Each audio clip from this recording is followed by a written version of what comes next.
खुट्टा के गरेको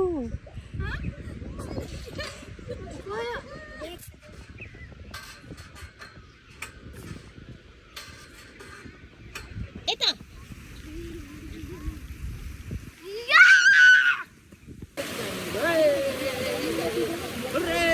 अक्टोपस यहाँ मामुले हेर न यहाँ हेर न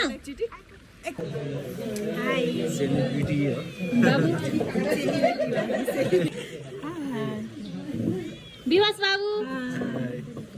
सबको एक एक आउँछ है हाम्रो मनोज बाबु केही त रियाक्सन दिनु भएको छ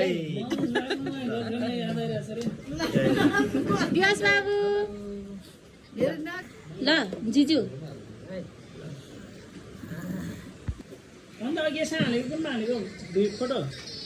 मेरोमा हालेको नि